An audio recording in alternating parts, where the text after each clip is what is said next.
안녕하세요. 황녀의 싸다가 토크 시간입니다. 네, 오늘의 황녀 사연은요. 바람핀 남편과 살아가던 쓰니는 남편의 또 다른 거짓말과 당당한 모습에 더는 살 수 없게 되어 이혼을 결정하게 된다는 사이다 사연입니다. 사연 읽기 전에 구독과 좋아요, 많은 공유 부탁드릴게요. 저는 남편과 이제 결혼 7년 차에 접어들었습니다.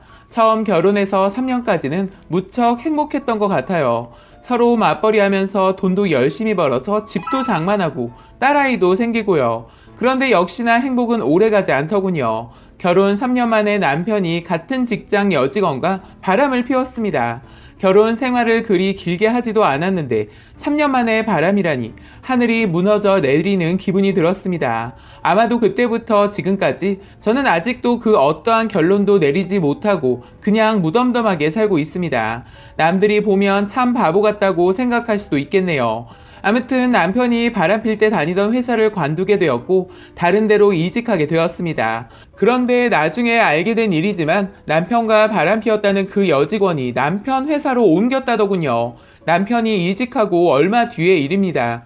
그걸 알게 되고 또 미친 듯이 싸웠습니다. 남편은 본인 다니는 회사 직원이 몇 명인데 내가 아직도 그 여자랑 만나겠냐고 얼굴 볼 시간도 없다면서 오버하지 말라면서 그렇게 말합니다. 그런데 가끔 남편과 싸우다 보면 전 어김없이 아직도 그 여자 이야기를 합니다.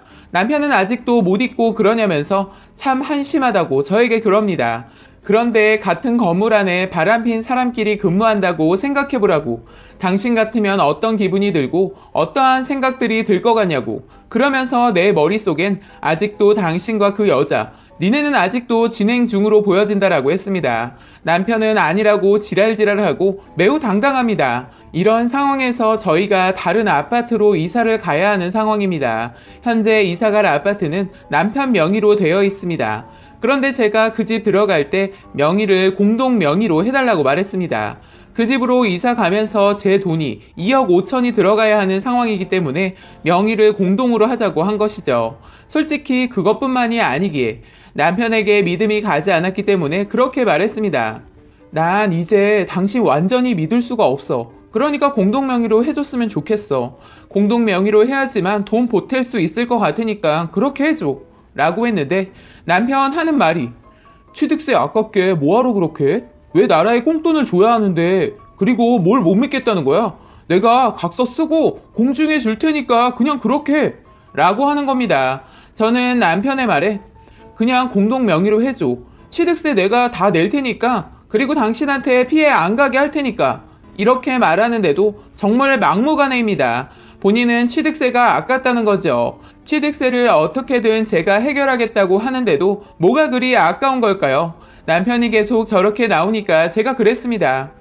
공동 명의로 못 해주겠으면 나 이사 안 갈 거야. 그리고 우리 딸이랑 여기서 그냥 살 거야. 라고 했습니다. 그랬더니 이제는 결정을 하라고 합니다. 남편이 말하는 그 결정이라는 것은 공동 명의는 해줄 수가 없고 제가 낸 돈만큼 각서 써주고 공증해주겠다. 이것도 못 받아들일 거면 이혼하고 갈라서자. 이것입니다. 그러면서 그 어떤 결정도 못 내리는 저를 탓하고 있는 상황입니다. 남편 바람피는 거 아는 순간부터 사실 저는 그 어떠한 노력도 하지 않았습니다. 처음에는 참 싸우기도 많이 싸웠고 억지도 부렸었는데 이제는 그저 무덤덤합니다. 머릿속에선 이렇게 살면 뭐하나 싶다가도 딸아이를 보면 아빠 없는 애 만들면 안 되는데 이런 생각도 강합니다. 제가 싸울 때마다 네 마음대로 해라. 난 너에게 신경도 쓰지 않겠다. 이렇게 말은 하지만 신경이 쓰이기는 합니다. 머리는 포기했다고 생각하지만 마음은 아직 그렇지 않은 것 같습니다. 얼마 전 남편이 마지막 출장을 다녀온 날이었습니다. 그런데 저에게 또 거짓말을 했더군요. 저에게 돌아오는 날을 거짓말하고 며칠 일찍 들어왔더라고요. 그 며칠 동안 집으로 돌아오지도 않고 어디에서 무얼 했는지 모릅니다. 그래서 제가 어디에 있었는지 해명하라고 했더니 네가 신경도 안 쓰겠다고 말하지 않았냐. 그런 말을 했을 때는 날 남편으로서 포기한 거 아니었냐. 그런데 내가 왜 굳이 거짓말한 걸 당신한테 해명해야 하냐. 이렇게 말을 하더라고요. 이런 상황이면 이혼을 해야 하는 것이 맞는 거라 생각이 들기 시작합니다. 처음 남편이 바람 피웠을 때 잘라냈어야 했는데 너무 많은 시간이 흘러버린 것 같습니다. 그때 당시 딸아이도 태어난 지 얼마 되지 않았고 무엇을 어떻게 정리해야 하는지 몰랐고 감당하기 힘들었습니다. 사실 감당하기 힘들었던 것이 아니라 지금 생각해보면 회피한 것이 아닌가 싶습니다. 화목했던 내 가정을 포기하기를 회피했던 것 같아요. 그렇게 시간이 흘러 지금 이런 상황까지 온 것입니다. 남편의 밑바닥까지 모두 보여주는 사태까지 오고 나니 실망감이 더더욱 커지고 있습니다.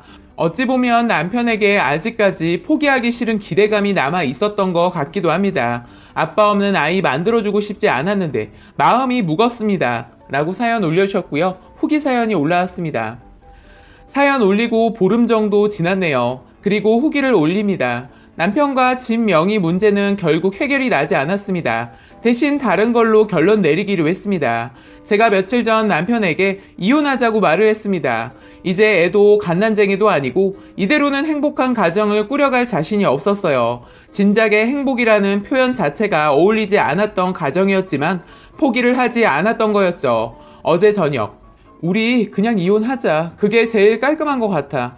명의고 뭐고 그냥 그건 아닌 것 같아. 재산 분할은 서로 각자 정리하고 변호사 알아서 알아보고 합의 이혼으로 갔으면 좋겠어. 라고 말했습니다. 이미 이혼이라는 말이 우리 부부에게는 익숙한 단어였기에 저는 말하는 내내 그렇게 힘이 들거나 거북하지는 않았습니다. 남편은 침묵을 하고 있더군요. 그러면서 하는 말이 결국 그거였네. 결국 명의 때문에 이혼까지 한다는 거네? 이렇게 말을 하더군요. 아직까지 상황 파악을 못하는 것 같았습니다. 명의 변경 문제는 그냥 이 결과의 발판이 되었을 뿐 이미 제 마음에는 이혼이 자리 잡고 있었는데 말이죠. 그래서 제가 그랬습니다. 뭔가 착각하는 것 같은데 지금 명의 때문에 내가 이러는 것 같이 보여? 라고 하자 그럼 뭔데? 내가 둘 중에 하나라고 했잖아. 당신이 낸 돈만큼 공증하거나 이혼 둘 중 하나 정하라고. 그런데 공증은 안 되니 이혼 결정한 거 아니야? 양심이라고는 없는 인간이구나. 네가 잘못한 거는 이제 안 보이는 거야?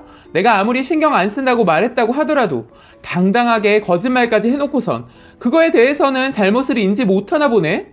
이제 당신 나가서 딴 여자랑 놀고 나서 바람 피는 건 우리 부부 관계에서 당연하다고 여기는 거야? 날 도대체 뭘로 보는 거야?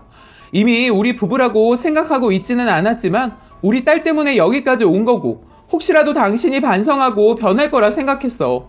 근데 당신 뭐야? 더 당당해졌잖아. 너 같은 쓰레기랑 지금까지 버티고 산 내 시간이 더럽고 아깝다. 당신 말 다 했어? 그래, 나 잘난 거 없어. 근데 당신은 그동안 나 벌레 보듯 한 게 누군데 그래? 당신이 그러는데 내가 어떻게 반성하고 변하겠어? 미쳤구나. 벌레? 야 인간아, 벌레가 아니라 똥으로 봐도 넌 할 말이 없어. 뭘 잘했다고 지금 누구 탓을 해? 너 같은 인간이랑 더 살아보겠다고 발버둥치 내가 미쳤었네. 너랑은 이제 미운 정조차도 안 남았다. 이 불쌍한 인간아. 당신 지금 너무 흥분해서 그러는 것 같은데 내일 되면 후회하지 말고 그냥 가만히 있어. 이혼이 그렇게 쉬운 줄 알아? 그리고 이혼하면 애는 못 봐. 그렇게 알아.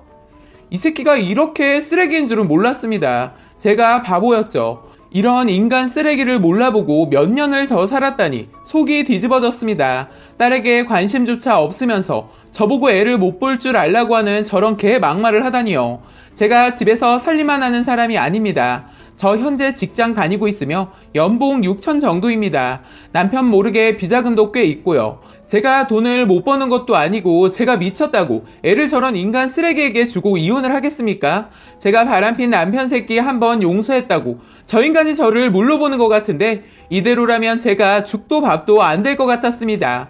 입 아프게 저런 쓰레기랑 떠들어봤자 제 입만 아플 거라 생각하고 딱 한마디 해줬습니다. 미친놈. 합의 이혼은 물 건너 간 거네? 남편으로서도 불합격, 아빠로서도 불합격인 너가 지금 애를 키우겠다는 개소리를 하는 거지? 지금까지 애 때문에 그나마 내가 버텼는데 더는 안 되겠다. 너랑은 끝까지 진흙탕 싸움 되더라도 끝장을 볼 거니까 그렇게 알고 있어. 그리고 네가 잘못한 거 내가 싹 다 까발려 줄 테니까 엿 먹어봐. 너 그년이랑 바람핀 거 나한테 증거자료 싹 다 있는 건 알고 있니? 너 그년이랑 더러운 말로 통화한 거부터 시작해서 증거자료 충분한데 이건 몰랐지? 이 멍청한 놈아. 제 말을 듣고 있던 남편 놈이 당황스러웠던지 말을 못하고 있더라고요. 제가 설마 이렇게 뒤에서 증거 모아둔 거는 아마 몰랐을 거예요. 바보같이 이혼 안 하고 계속해서 결정을 못 내리고 살아오긴 했지만 증거 자료는 제가 따로 다 챙겨놨거든요. 나중에 어떤 일이 벌어질지 몰랐기 때문에 준비를 미리 해둔 것이 이렇게 요긴하게 쓰이게 될 줄은 몰랐습니다. 그리고 며칠 지나서 남편에게 어떻게 할 건지 물어보자 아무 말 없이 합의 이혼하겠다고 하더군요. 며칠 내내 제 눈치만 보던 이 인간이 서재부터 시작해서 여기저기 서랍 뒤진 흔적이 있더군요. 제가 증거자료 모아둔 거 찾았던 모양입니다. 인간 말종의 쓰레기 같은 놈한테 제 애를 맡길 수는 없었습니다. 말로는 합의 이혼으로 할 것이었지만 저는 더 큰 마음을 먹었습니다. 이혼하고 나면 저 새끼 회사의 증거자료 싹 다 까발리고 회사에서 쫓겨나게 할 작정입니다. 일단 이혼하기 전에 까발리는 게 맞는지 이혼하고 까발리는 게 맞는지 변호사랑 이야기해보고 결정하려고요. 합의한다 했으니 그렇게 진행하고 제대로 뒤통수 후려쳐 줄 겁니다. 그렇게 하면 그나마 제가 받은 상처와 저희 딸이 받은 상처 조금은 보상이 되려나 모르겠지만 끝까지 개털되는 거 보고 말 것입니다. 정신 못 차리고 또 바람을 피고 다니다니 개벌은 남 못 준다는 말이 딱 들어맞네요. 저에게 지금 쩔쩔 매는 모습 보니 아주 쌤통입니다. 이제 얼마 안 남은 것 같네요. 저 더러운 인간 안 보게 되는 날 말입니다. 라고 후기 사연 소개해드렸습니다. 오늘의 사연 여기까지였고요. 많은 공유와 여러분들의 생각이나 느낀 점이 있다면 댓글로 표현해보시기 바랍니다.